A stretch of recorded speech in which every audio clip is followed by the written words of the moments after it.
Tadej Apatič, priprave so tako rekoč končane, večino časa ste bili v hrvaški Istri, verjetno je ta vrnitev domov kar prijala? Moram reči, da se je fajn vrniti domov, sploh ob takem lepem vremenu, tako da oni najhujši del je za nami. Začnemo z nekim novim zanosom. Kot sem rekel, fajn, pričaka nas je lepo vreme, tudi upam, da so igrišča koliko toliko v redu, da bomo lahko začeli že takoj normalno trenirati na normalni travi in se potem v tem tednu pripraviti najbolj, kar se da, iz Pilića do konca zadnje tiste taktične in tehnične stvari, da bomo v soboto na ravni, kot si vsi želimo.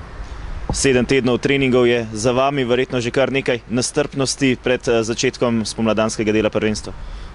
Pa ja, tako kot pri nas je tudi verjetno pri drugih, ampak to je neki normalen proces vsako leto, tako da nestrpni smo, kot si povedal, vsi si želimo, vemo, da moramo ta drugi del stopiti na plin in pač pokazati tisti svoj pravi obraz, ki nam je manjkal v prvem delu. Tako da tudi že zaradi tega smo vsi nestrpni in želi dokazovanja, da pokažemo tisto, česa smo sposobni. Odigrali ste 11 prijateljskih tekem, 2 zmagi, 5 remijev, 4 porazi, sicer izidi ne najboljši, ampak verjetno niso povsem mirodajni.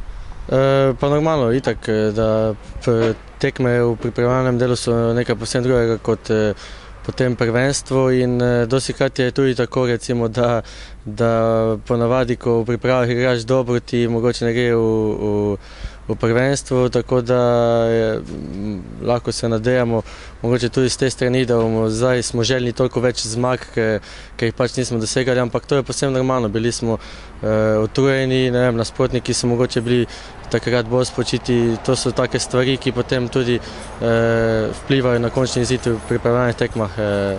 Tako da vemo, da so tekme v prvenstvu povsem nekaj drugega, s povsem drugim nabojem in ne smemo se ozirati na te tekme v pripravljalnem delu. Čaka vas težak začetek spomladanskega dela, Koper, Maribor, Gorica, potem tudi Mura. Verjetno bo treba že od začetka iti na polno. Ja, z te strani lahko rečemo, da je dobro, da bomo takoj stopili na plin s polno paro.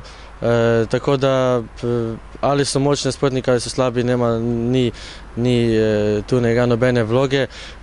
Mi vemo, da kaj smo sposobni, moramo od prve tekme vzeti pač žogo v svoje noge in potem voditi prvenstvo po svoje. Tako da imamo kvalitetno ekipo, dobro smo pripravljeni in jaz verjamem, da če bomo dali vse iz sebe oziroma to kvaliteto pokazali, ki jo imamo, pa nas malo še ponese potem tekme v začetku, da se lahko nadejamo dobre končne uvrstitve. V soboto ob 13. uri na domžalskem stadionu prihaja Luka Koper. Igrali ste z njimi tudi med pripravami, bilo je neodločeno. Kaj pričakujete pred sobotno tekmo? Pa pričakujem eno trdo tekmo. Na vse zadnje bo to prva tekma v začetku tega dela prvenstva, tako da noben ne bo šel na začetku po moje z glavo skozi zid in bo na začetku malce tipanja, ampak verjamem pa, da po prvem golu, če ga bomo zabili mi, da se bo tekma odprla in potem itak, ko igramo doma, vemo, kdo je gospodar tukaj, vemo, da imamo kvalitetno moštvo in se ne bojim, tako da ta pripravljena tekma s Koprom, ki smo jo odigrali, je bila čisto nekaj drugega, kot bo pa potem ta v soboto. Najlepša hvala in srečno v soboto. Prosim.